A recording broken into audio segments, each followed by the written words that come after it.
मुजरिम यहाँ से भागा है, तो जरूर कोई गवाह या सबूत मिलना चाहिए। सर, ये इलाका इतना सुनसान है, यहाँ किसने देखा होगा उसे? शायद इस चायवल में कुछ देखा। आइए आइए साहब, सुबह सुबह हमारी चाय पियेंगे, दिन अच्छा रहेगा। अदरक वाली स्पेशल चाय है। कब से चाय बेच रहे हो यहाँ पे? सब 3 महीना हो गए। चाय दूं? चाय भी पी लेंगे, जल्दी क्या है, हम लोग सीआईडी से हैं। सीआईडी से? हाँ। यहाँ चाय बेचने के लिए कब आते हो? सब रात को 8 बजे से। रात को 8 बजे से लेके सुबह 8 बजे तक 12 घंटे की ड्यूटी करना पड़ता है पेट के लिए। अच्छा, कल यहाँ पर काफी लोग आए हुए होंगे, यहाँ पे फार्म हाउस में शादी थी ना? हाँ साहब, बहुत मेहमान थे, लेकिन एक औरत अजीब ही थी। अजीब औरत मतलब? साड़ी पहनकर बाइक चला रही थी, वो भी 80-100 की रफ्तार में। साड़ी पहन के बाइक चला रही? हाँ साहब, लेकिन उनकी हरकतें ना आदमियों जैसी थी, तो देखकर मैं तो दंग ही रह गया। उस औरत का चेहरा देखा तुमने? बाइक बहुत तेज रफ्तार में थी, चेहरा नहीं देख पाया। साड़ी कौन से रंग की थी? पीले रंग की साड़ी थी। पीले रंग की साड़ी। नाम क्या आपका? घनश्याम साहब। शुक्रिया घनश्याम। सर, इसका मतलब मुजरिम एक आदमी था जो औरत के भेस में जुर्म करने आया था। मुझे पूरा यकीन है वो आदमी ही था। आगे देखते हैं, क्या कुछ और पता चल जाए उसके बारे में।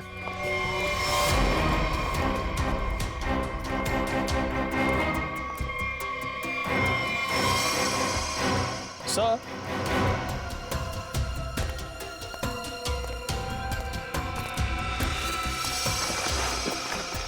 सर ये देखिए साड़ी। लगता है ये वही पीली साड़ी है जिसके बारे में उस चाय वाले ने हमें बताया। सर शायद ये वही बेरुपया मुजरिम है जो अलग अलग भेस बदल कर शादियों में घुसता है और लूटपाट को अंजाम दे रहा है। हो सकता है। सर, अब तक तो ये मुजरिम सिर्फ चोरी करता है, कभी किसी का खून नहीं किया। फिर शिवानी? सर शायद शिवानी ने इसको देख लिया और शोर मचाने की कोशिश की, पकड़े जाने के डर से उसने शिवानी को मार दिया। लगता है तो कुछ ऐसे ही है। चलो देखते हैं घर में कोई सामान चोरी हुआ है या नहीं। हाँ अभिजीत।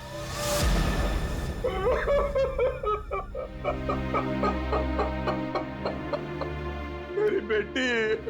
अर्जी, हम आपका दुख समझते हैं, जानते ये समय आपके लिए बहुत मुश्किल है, लेकिन हमें शक है कि यहाँ पे चोरी हुई है। आप जरा चेक करके बता सकते हैं कि सारा सामान ठीक ठाक है या नहीं? ठीक है।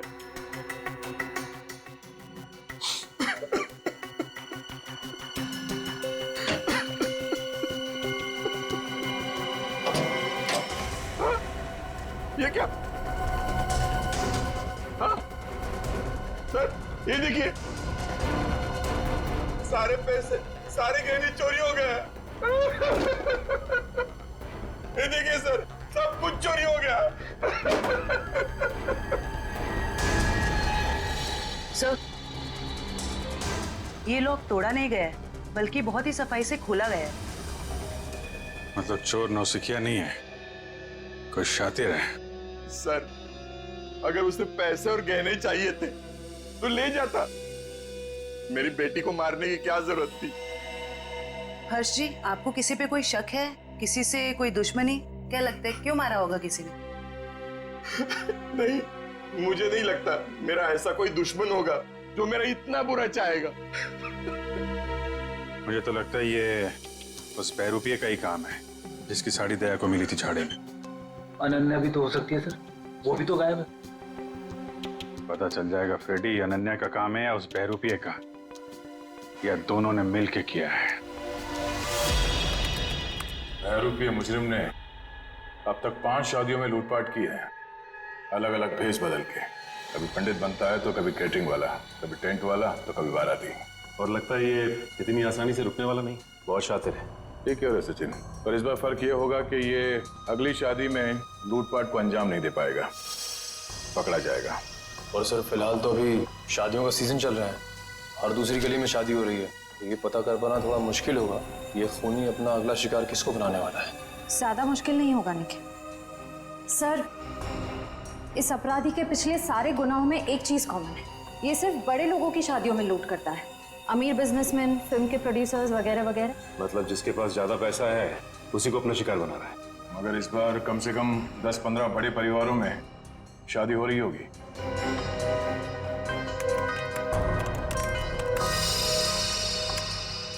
इस सब में एक बात कॉमन है। उसने पहला जुर्म किया यहाँ सांगानेर के पास, दूसरा भिवंडी के पास, तीसरा शिकाराबाद में, चौथा जुबेर नगर में और पांचवा ट्रांसपोर्ट नगर में। ये सारे इलाके तो शहर से थोड़े बाहर की तरफ है। Exactly Freddy. सबसे पहले हमें पता करना होगा ऐसी कितनी शादियां हैं रईसों की जो शहर के बाहरी इलाकों में होने वाली है। आँख कान खुले रखना। इतना तो तय है कि वो बहरूपिया यहीं पे है, लेकिन किस भेष में होगा ये पता नहीं। यहाँ से किसी को बाहर मत जाने देना। किसी को अगर जरूरी काम से बाहर जाना होगा तो? इन्वेस्टिगेशन से ज्यादा जरूरी क्या हो सकता है? बाथरूम। किसी को अगर बाथरूम जाना होगा तो? इसका इंतजाम होता है अंदर। जो शादी में आया कोई बाहर नहीं जाएगा, समझे? Yes sir.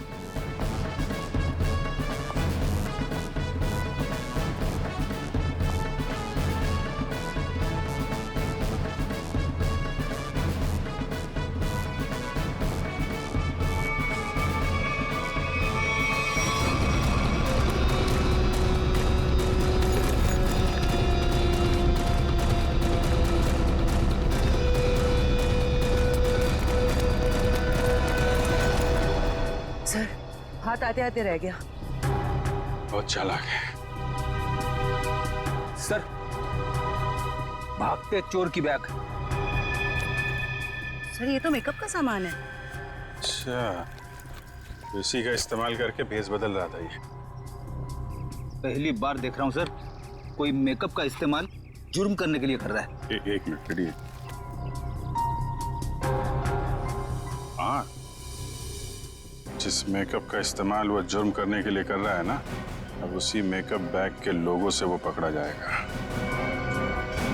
हाँ, हमारे हाथ आते आते रह गया वो मुझे। तो हमने सोचा था उससे ज्यादा चालाक निकला। चाहे वो कितना ही चालाक और फुर्तीला क्यों ना हो, हमारे हाथों से ज्यादा दिन बच नहीं पाएगा। लेकिन कुछ पता चला उस मेकअप किट वाले लोगों से? बस सर 2 मिनट।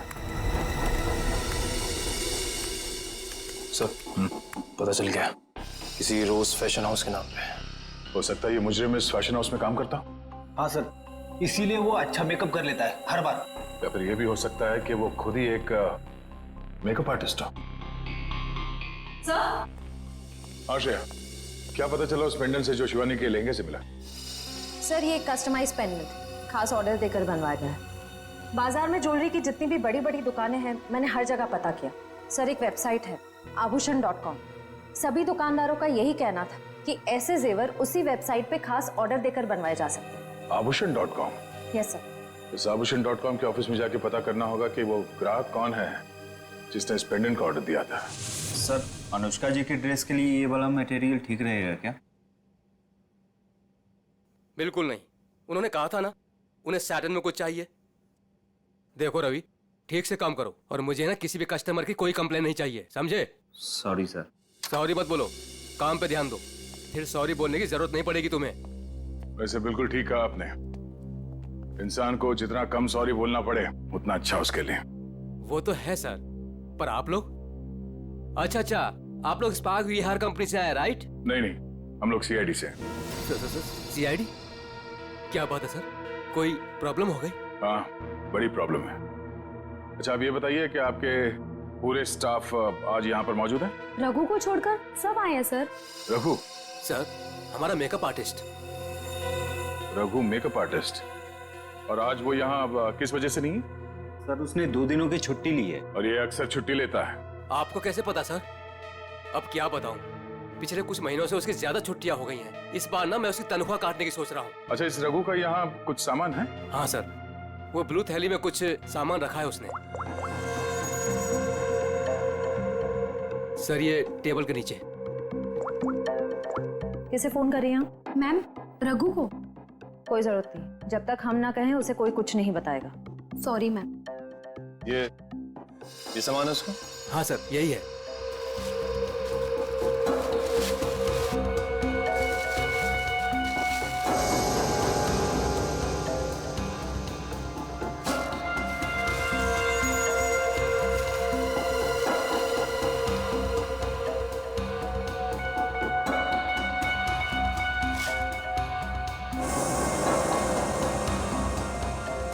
सर ये गमबूट्स, नीली टोपी, ये ग्लव्स, ऐसा हुलिया तो उसने कभी नहीं बनाया पहले। ये कैसा हुलिया हो सकता है सर? मुझे लगता है ये कोई इलेक्ट्रिशियन बनने वाला है। ये गमबूट्स, ये दस्ताने, ये सब बिजली के झटके से खुद को बचाने के लिए। अच्छा, आप लोगों को रघु के इस सामान के बारे में कुछ मालूम है?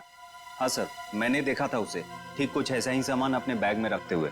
मैंने पूछा भी कि क्या है ये सब, मगर उसने ठीक से कुछ जवाब दिया नहीं। हाँ सर, पिछले कुछ दिनों से उसका बर्ताव कुछ अजीब हो गया है। अपनी ही धुन में रहता है। आसपास क्या हो रहा है उसे किसी चीज का कोई होश नहीं रहता। होश कैसे होगा? आजकल उसे अपना ध्यान कहीं और लगा रखा है। कहाँ सर? वो भी बहुत जल्द पता चल जाएगा। अच्छा, उसने आप लोगों को किसी शादी में जाने की कोई बात कही थी? कुछ पता है? रघु की शादी? नहीं, उसकी शादी नहीं, किसी शादी में जाने वाला है, ऐसा कुछ बताया आप लोगों को? नहीं सर। हाँ जी। अच्छा, पेंडेंट किसी हेमा का है? चेक्स कॉल सेंटर में काम करती है। ओके, ठीक है, जैसे कुछ पता चलता है हमें इन्फॉर्म कर देना।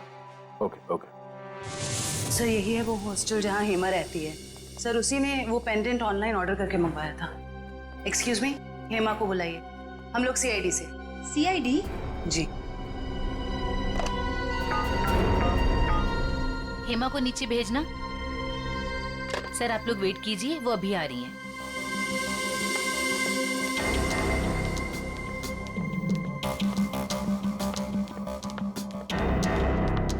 हेमा? जी मैं ही हूँ हेमा, पर आप लोग? मैं जयवंती। मैं फ्रेडी। सॉरी, पर मैंने आप लोगों को पहचाना नहीं। कोई बात नहीं, लेकिन आप इसको तो पहचानती हैं? अरे ये पेंडेंट, ये कहाँ से मिला आपको? वहीं से जहां से आप इसे छोड़ के आई थी, लाश के पास। लाश? किसकी लाश? और ये क्या मजाक है? कोई मजाक वजाक नहीं है, तुमसे पूछताछ करने आए हैं। सीआईडी से हैं हम। सीआईडी? शिवानी का खून क्यों किया? नहीं सर, मैंने किसी शिवानी का खून नहीं किया। और ये पेंडेंट भी मेरा नहीं है, ये तो मैंने अपने रूममेट अनन्या के लिए लिया था। हाँ। अनन्या? अनन्या तुम्हारी रूममेट है? है नहीं सर, थी। मतलब उससे 3 महीने पहले ही कॉल सेंटर की जॉब छोड़ दी और यहाँ से भी चली गई। अचानक जॉब छोड़ने की कोई वजह? सर उसने वजह तो नहीं बताई, बस इतना कहा कि अब मुझे जॉब करने की जरूरत नहीं। हाँ हाँ, जरूरत क्यों होगी? लाखों करोड़ों के जेवर जो आ रहे हैं उसके पास, अलग अलग शादियों से। सर ये रघु और अनन्या आपस में जरूर मिले हुए हैं। लाखों करोड़ों के जेवर? वो आप छोड़िए, ये बताइए कि अनन्या के मुंह से कभी किसी रघु का नाम सुना था? रघु? जी नहीं। अभी कहाँ रहती, कुछ मालूम है आपको? हाँ सर, मैं एक बार उसके घर गई थी, श्यामनगर। श्यामनगर? सर पड़ोसी बता रहे हैं कि उन्होंने कई दिनों से अनन्या को यहाँ नहीं देखा। कुछ ना कुछ गड़बड़ जरूर कर रही है लड़की। अमित ने जो एड्रेस दिया था पुराना, वहां से भी गायब है। कॉल सेंटर का हॉस्टल भी छोड़ के दिया। उसे पता चल गया होगा कि हम लोग उसे पकड़ने वाले, इसीलिए भाग रही है यहाँ से वहाँ। दरवाजा खुला है?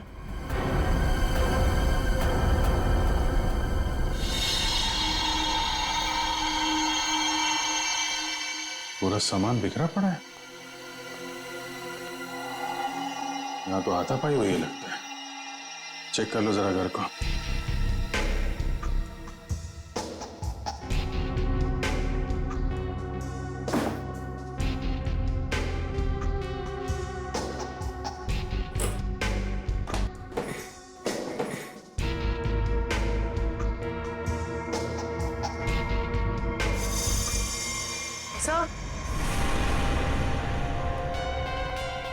सर ये पर्दे पे खून लगा हुआ है।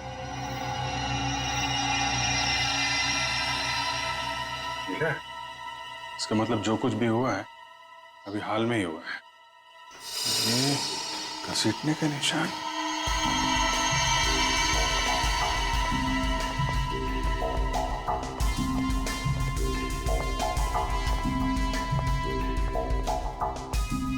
लगता है यहाँ से किसी को घसीट के ले जाया गया है।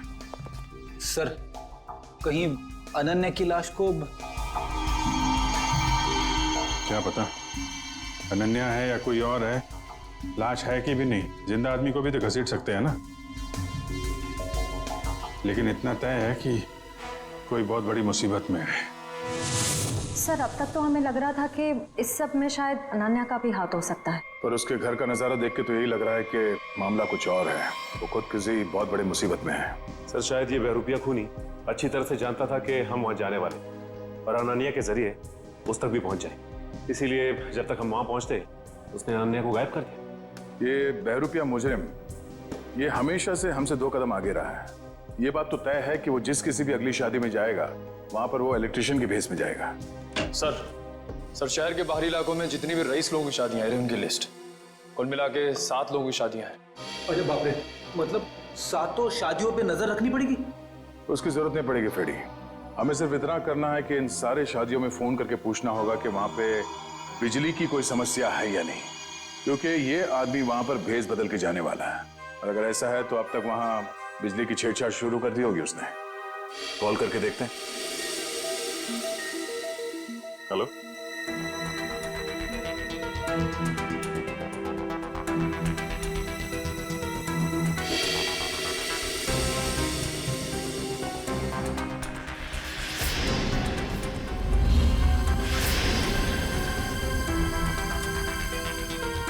क्या आपके यहाँ पे बिजली की दिक्कत हो रही है? हाँ हाँ, तो आपने किसी इलेक्ट्रिशियन को बुलाया अपने शादी में? बुलाया है? अच्छा, नहीं नहीं नहीं, वो बात नहीं है, ऐसे प्रॉब्लम वाली कोई बात नहीं है। वो क्या हम लोग इलेक्ट्रिसिटी डिपार्टमेंट से है ना, तो ये तो हमारी जिम्मेदारी है कि हम हर चीज का ख्याल रखें, ये देखें कि आपके यहाँ पे बिजली ठीक से आ रही है या नहीं। अब वैसे भी ये शादियों का सीजन है। जी हाँ, ओके ओके, थैंक यू। शादी मुबारक हो। या मतलब पनवेल वाली शादी में जा रहा है इलेक्ट्रिशियन बन के? जा तो रहा है, वहां से वापस नहीं आएगा। इसके लिए जेल में मंडप सजाओ।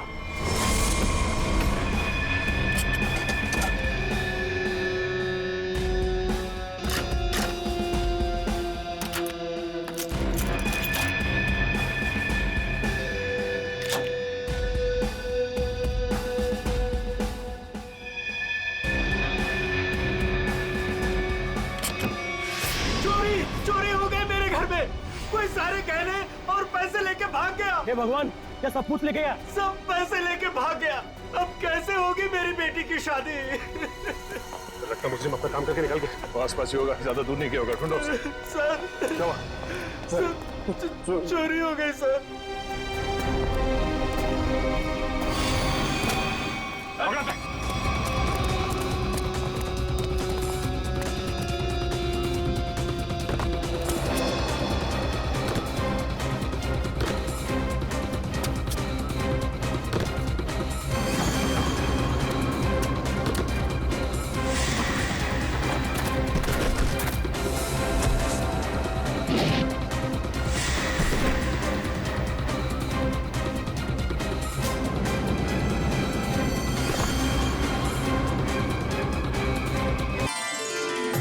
नमस्ते नमस्ते, आइए।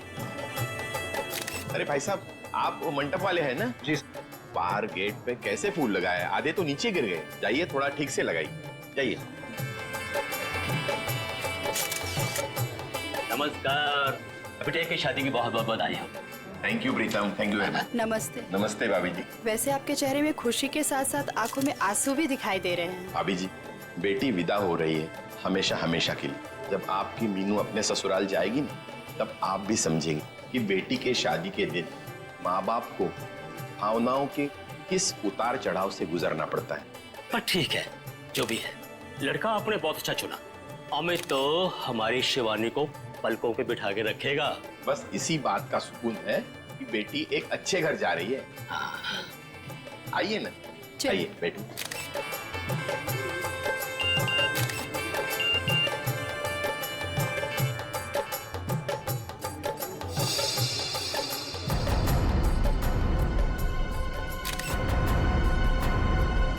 ठीक है,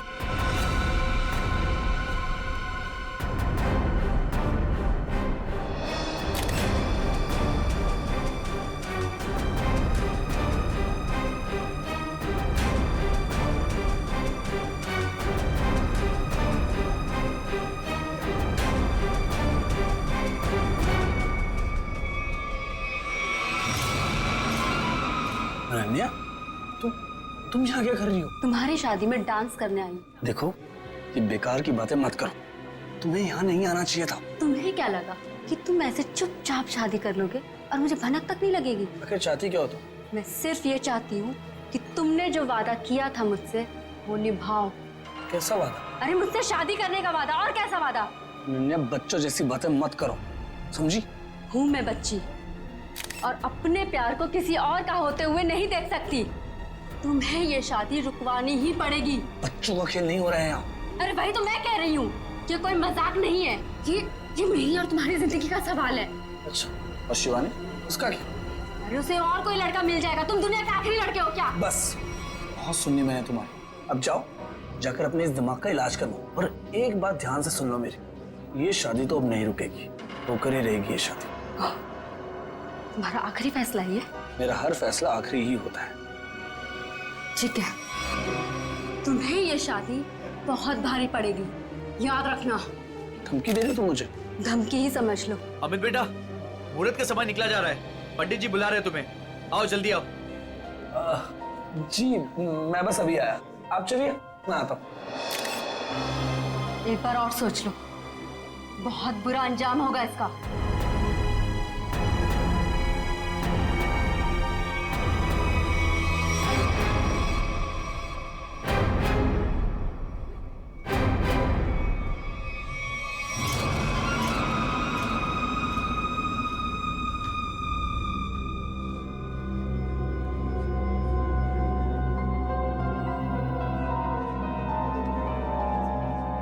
सर, कोल्ड ड्रिंक।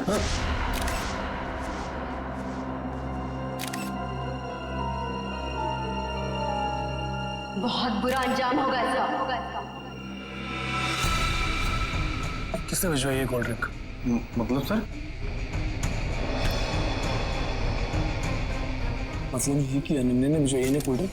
क्या मिलाया इसमें? नहीं सर, ये बस कोल्ड ड्रिंक है। ठीक है, जाओ।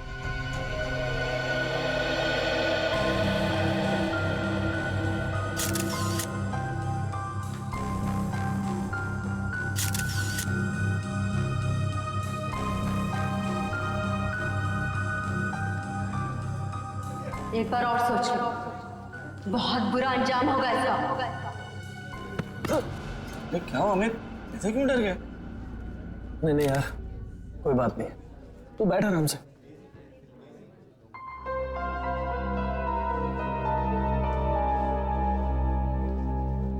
क्या बात है बेटा?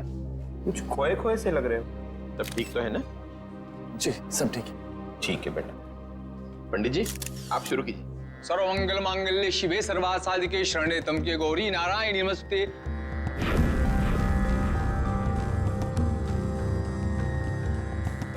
हर्ष जी, कन्या को बुलाइए, मुहूर्त का समय हो गया। हाँ, अभी एक मिनट। राधिका बेटा, सुनो तो, जरा शिवानी को लेके आना। जी अंकल।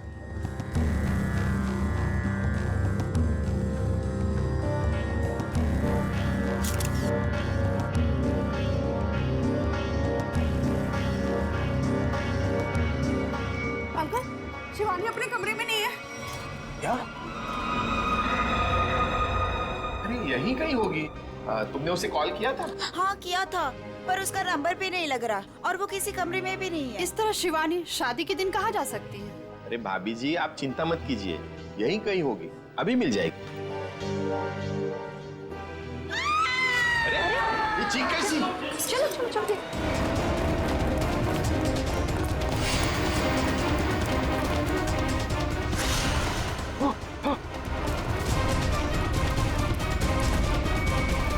शिवानी, शिवानी,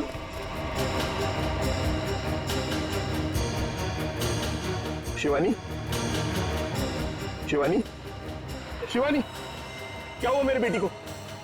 शिवानी बेटा उठो, आंखें खोलो बेटा। शिवानी, नब्ज नहीं चल रही इसकी। नब्ज नहीं चल रही का क्या मतलब है? शिवानी बेटा, देखो आज तुम्हारी शादी है, दिनों का वक्त हो गया है, मेहमान तुम्हारा इंतजार कर रहे हैं। बेटा आंखें खोलो। अभी कभी जवाब नहीं देगी। जवाब नहीं देगी क्या मतलब है? शिवानी बेटा उठो, शिवानी, शिवानी उठो, शिवानी बेटा उठो, शिवानी, उठो शिवानी, इन कंधों पर मैंने झूला झूलाया था तुमको, क्या इन्हीं कंधों पर आरती उठवाएगी? शिवानी,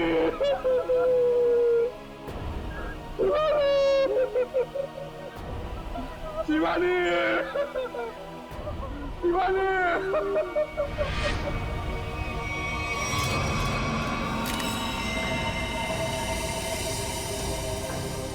भारी चीज से जोर से वार किया है सिर के पीछे। सर लगता है इसी घाव की वजह से इसकी मौत हो गई।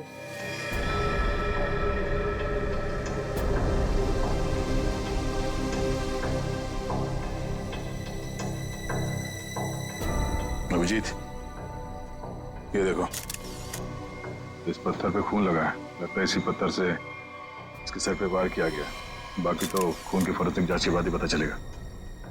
वो भी खूनी है, बड़ा बेरहम है। दुल्हन का खून कर दिया, वो भी शादी के कुछ घंटों पहले। क्या होता जा रहा है समाज को? वाकई मुझे तो लगता है कि शिवानी ने मरने से पहले अपने खूनी का चेहरा देखा भी नहीं होगा। अचानक आ गया, पीछे से हमला किया, पत्थर से सर पे वार किया।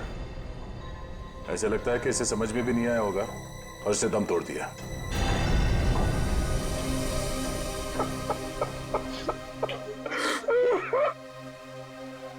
कोई घर वाला ही होगा, बाहर वाला होता तो नजर आ जाता।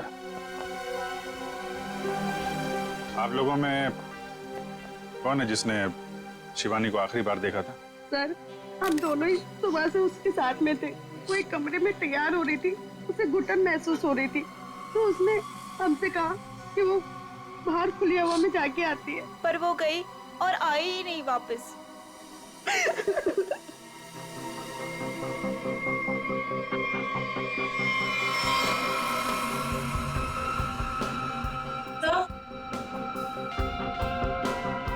सर ये पेंडेंट मिला है, इसके लहंगे में अटका हुआ था।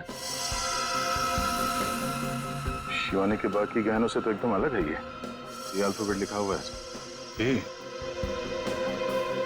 ये से तो अमित है, इससे शादी होने वाली थी। अमित, ये पेंडेंट इसमें ए लिखा है, हमारे लिए तो नहीं बनवाया था इसे? नहीं सर, अगर शिवानी ने ऐसा किया होता तो मुझे वो जरूर बताती। अच्छा, आप सब लोग जरा ध्यान से देखिए ये पेंडेंट। कोई बता सकता है ये पेंडेंट किसका है? नहीं सर, पहले इसे कभी नहीं देखा। लड़कियों को तो अच्छी तरह ध्यान रहता है कि किसने कौन सा जेवर पहना है, और आप लोगों ने देखा नहीं इस पेंडेंट को? नहीं सर, नहीं देखा। देखिए, घबराने की कोई बात नहीं है। अगर कोई कुछ जानता है तो साफ साफ बताइए। ये मत सोचिएगा कि सीआईडी की मदद करने से आप लोग फंसेंगे। पता नहीं इन लोगों ने देखा है कि नहीं, लगता तो ये खूनी का ही है। अच्छा, जब ये सब हुआ उसके बाद किसी को बाहर जाते हुए देखा आपने? नहीं सर, कोई नहीं गया जहाँ। लेकिन कोई पहले आकर चला गया हो तो वो तो पता नहीं हमें। वो हम लोग पता कर लेंगे। उन्होंने अपनी मौजूदगी का कोई ना कोई सुराग तो जरूर छोड़ा होगा, और उस तक पहुंचने की पहली कड़ी है ये पेंडेंट।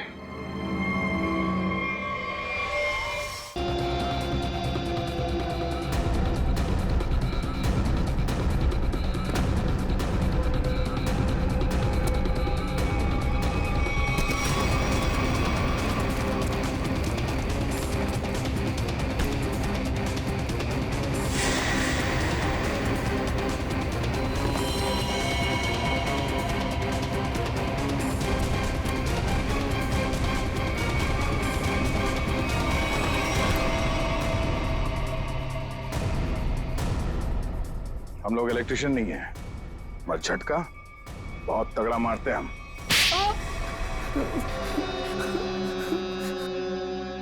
हाँ साहब, मैं अपना जुर्म मानता हूँ। मैंने इन बड़ी बड़ी शादियों में चोरी की ताकि मैं कुछ पैसा जोड़कर अपने बच्चों का भविष्य सुरक्षित कर सकूं। बड़े नेक विचार हैं आपके। लोग अपने बच्चों की भविष्य को सुरक्षित करने के लिए नौकरियां करते हैं, दिन रात मेहनत करते हैं। तुमने चोरी की और बाकी तो सब बेवकूफ है ना? ऐसा नहीं है साहब के मैंने मेहनत की रोटी कमाने की कोशिश नहीं की। मैंने बहुत कोशिश की साहब, पर मेरे पास वालों ने मेरी पीठ में छोरा घोंप दिया। क्या मतलब है तुम्हारा? काम मैं करता था, उसका श्रेय और इनाम कोई दूसरा लेके जाता था। मेरे नाम की बदौलत बहुत से लोगों ने पैसा और नाम कमाया, और मैं गरीब का गरीब ही रह गया। इसीलिए तुमने एक अच्छे मेकअप मैन होने का गलत फायदा उठाया। भेष बदल बदल कर जुर्म करने पहुंचे शादियों में। पहले चोरी की, अब खून किया। खून? आप क्या करिए साहब? शिवानी को नहीं मारा तुमने? नहीं साहब, मैं बोला किसी को क्यों मारूंगा, मैं तो सिर्फ चोरियां करता था। बहुत हो गया तेरा नाटक। हर्ष जी की बेटी शिवानी का खून नहीं किया तूने? साहब, मैंने उसकी लाश तो पड़ी हुई देखी थी, पर मैं क्या करता साहब, तो अगर मैं शोर मचाता तो पकड़ा जाता, इसलिए भाग गया साहब। तुम्हें कैसे मालूम कि उसकी मौत हो चुकी थी? हो सकता है उसकी सांसें चल रही हो। तुम भी किसी मुजरिम से कम नहीं हो, समझे? और अब ऐसे चुप रहने से काम नहीं चलेगा। ठीक से याद करके बताओ, तुमने शिवानी की लाश के आसपास किसी को देखा? किसी को भागते हुए देखा वहां से? हाँ साहब, मैंने किसी को तो देखा था, बाइक पर भागते हुए। क्या शादी का कोई मेहमान था वो? नहीं, कोई बाहर से ही था शायद। साथ में का चेहरा देखा तुमने? अंधेरा बहुत था, चेहरा नहीं देखा। बाइक का नंबर देख पाए? बाइक का नंबर नहीं देखा, पर नंबर प्लेट के पास कोई स्टिकर लगा था साहब। कैसा स्टिकर? एक स्टिकर था जिसपे आरपी लिखा था। हो सकता है बाइक के नंबर प्लेट पे खूनी के नाम का इनिशियल हो। नहीं निखिल, मुजरिम इतना बेवकूफ तो नहीं होगा कि अपने नाम के इनिशियल बाइक पे छोड़ के जाए। ये बात तो तय है कि इनिशियल ही है, पर ये किसी के नाम का इनिशियल है या कुछ और, ये पता करना पड़ेगा। अरे जल्दी जल्दी साफ सफाई करो, कस्टमर्स आने ही वाले होंगे। और हाँ, टेबल नंबर 17 पर उधारी की शराब मत देना, समझ गए तुम सब? जी सर। और अगर ज्यादा शराब मांगे तो बोल देना कि आज से उधारी बंद। ठीक है, आज से उधारी बंद। और शायद अब इस पब को भी बंद करने का वक्त आ गया है। सर, मैं तो बस यूं कह रहा था सर। दरअसल हम लोग सीआईडी से। सीआईडी? हाँ, सीआईडी। अपने पूरे स्टाफ को यहाँ पे बुलाइए, यहाँ पे लाइन में खड़ा कीजिए, हमें पूछताछ करनी है, जल्दी। जी जी सर। अब प्रेम, मदन, राजू, हरी, जल्दी आओ सब यहाँ पर। क्या हुआ सर? कल शाम हर्ष कुमार जी के बेटी की शादी में कौन गया था यहाँ से? क्या मतलब? कोई नहीं गया था? हाँ? सर जरूर कोई यहीं से गया था। हमने इस पब के सारे मोटरसाइकिल्स चेक किए, सब पे वही आरपी का स्टिकर लगा हुआ है, जैसे रघु ने हमें बताया था। हर्ष कुमार का फार्म हाउस, हमारे पब की बाइक, ये पूछताछ किस चीज की हो रही है? हर्ष जी की बेटी शिवानी के मर्डर की, किसी ने उसका खून कर दिया। खून?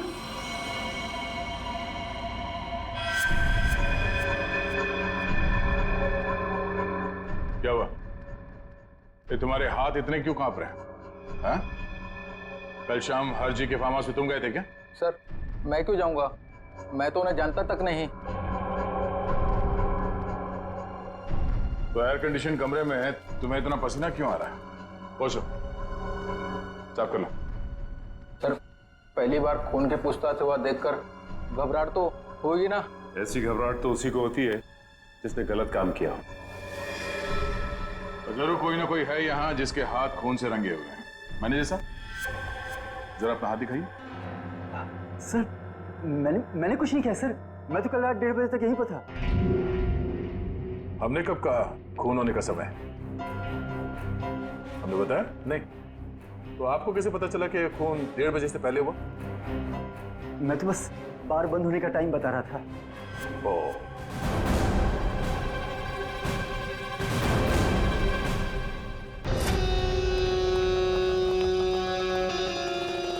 बच गया यार, अगर सीआईडी वालों को पता चल जाता वो तो मेरी चटनी बना देते।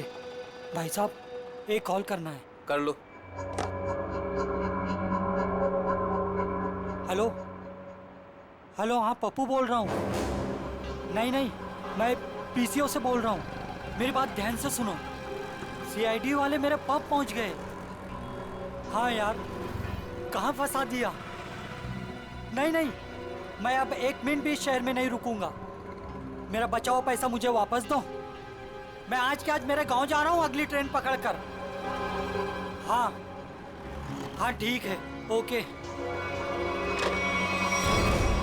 वैसे गांव जाने का आइडिया बहुत अच्छा है, शुद्ध हवा और नदी में डुबकी मार के नहाना। पर अफसोस ये सब तुम्हारे किस्मत पे नहीं है। तुम्हारे किस्मत पे है जेल की काल कोठरी और फांसी का फंदा। हाँ, मैं नहीं मारा शिवानी को। 5 लाख रुपए बहुत बड़ी रकम होती है साहब, मेरा ईमान डगमगा गया। किसने दिए थे तुम्हें 5 लाख रुपए? वो उसने। उसने किसने? मैं तुझे छोड़ूंगी नहीं। तूने मेरी जिंदगी नरक बना दी है, अब मैं तेरी जिंदगी को नरक बना दूंगी। सबको जाकर बता दूंगी कि शिवानी का खून तूने किया है। अफसोस अनन्या, अफसोस। तुम्हारी ये आखिरी इच्छा अधूरी ही रह जाएगी, क्योंकि यहाँ से तुम जिंदा वापस नहीं जाओगी। छोड़ो मुझे, जाने दो मुझे यहाँ से। बहुत पछताओगे तुम। हाँ हाँ ठीक है, पछता लेंगे। और डार्लिंग, तुम्हारे जाने के बाद तुम्हारी याद में आंसू भी बहा लेंगे। अब वक्त आ गया है तुम्हें ऊपर पहुंचाने का।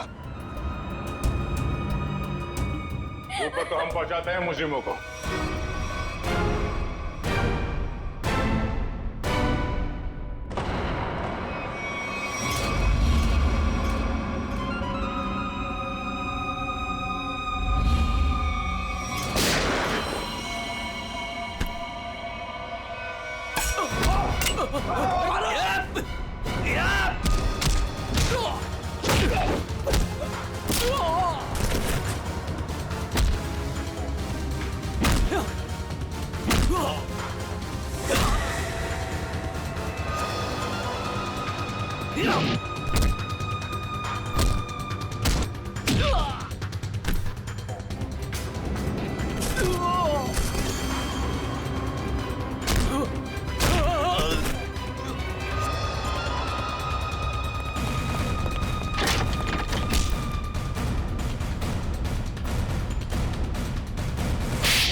शिवानी को मैंने ही मारा। पर क्यों? तुम्हारी तो शादी होने वाली थी शिवानी के साथ। वो शादी एक दिखावा थी, असल में मेरा प्लान कुछ और था और शिवानी को मेरे प्लान के बारे में भनक लग गई थी। कैसा प्लान? मैंने और अनन्या ने मिलकर एक प्लान बनाया था कि शिवानी से मैं सिर्फ और सिर्फ पैसों के लिए शादी करूंगा और उसके बाद सब कुछ अपने नाम करके उसे तलाक दे दूंगा। शर्म आनी चाहिए, पैसों के लिए इसका तक गिर गया तुम। हाँ? मेरे लिए वो शादी सिर्फ और सिर्फ एक बिजनेस डील थी और वो उस वक्त खराब हो गई जब शिवानी को मेरे प्लान के बारे में पता चल गया था। और तुम डर गए कि कहीं पूरी दुनिया के सामने शिवानी तुम्हारी पोल न खोल दे। हाँ, क्योंकि अगर वो सब सामने आ जाता तो बिजनेस इंडस्ट्री में जो मैंने नाम कमाया था वो सब मिट्टी में मिल जाता। और इसलिए मैंने पप्पू को शिवानी की सुपारी दी और उसने वहां तुरंत आकर अपने काम को अंजाम दिया। जब बिजनेस में तुम इतना नाम कमा ही चुके थे तो पैसों के लिए इतना गिरने की क्या जरूरत थी? क्योंकि मुझे बिजनेस में घाटा हो रहा था। मैं अपना घर, गाड़ी, ऑफिस सब कुछ गिरवी रख चुका था। मुझे पैसों की इतनी जरूरत थी कि मुझे पता ही नहीं चला कब मेरा चुना हुआ रास्ता सही से गलत हो गया। तुम्हारे इस गलत रास्ते में इस अनन्या ने तो खूब साथ दिया था, फिर तुम इसे क्यों मारना चाहते थे? क्योंकि सर दिन रात इसके दिमाग में सिर्फ एक ही चीज चलती है, मुझसे शादी करना। उस दिन शादी में भी आकर इसने मुझे धमकी दी थी कि अगर मैंने शादी कैंसिल नहीं की तो इससे बुरा कोई नहीं होगा। तुम्हारा वो पेंडेंट शादी के दिन शिवानी के लहंगे पे कैसे पहुंचा? बाहर जाते वक्त मैं उससे टकरा गई थी तो शायद संयोग से। इसका मतलब है तुम नहीं जानती थी कि ये अमित शिवानी को मारने वाला है? सर मैंने कहा ना आपसे कि इसके दिमाग में सिर्फ एक ही चीज चलती है। ये आज भी मुझसे यही कह रही थी कि अगर मैंने इससे शादी नहीं की तो इस सबको जाकर बता देगी कि शिवानी का खून मैंने किया है। गलतफहमी थी कि तुम मुझसे प्यार करते हो, लेकिन आज वो गलतफहमी दूर हो गई है। उम्मीद है तुम्हारी और भी कई गलतफहमियां दूर हो गई होगी कि जुर्म के रास्ते पे चल के कभी किसी के सपने साकार नहीं होते। तुम्हारा फैसला तो अदालत करेगी, पर तुम्हें तो शायद फांसी ही होगी।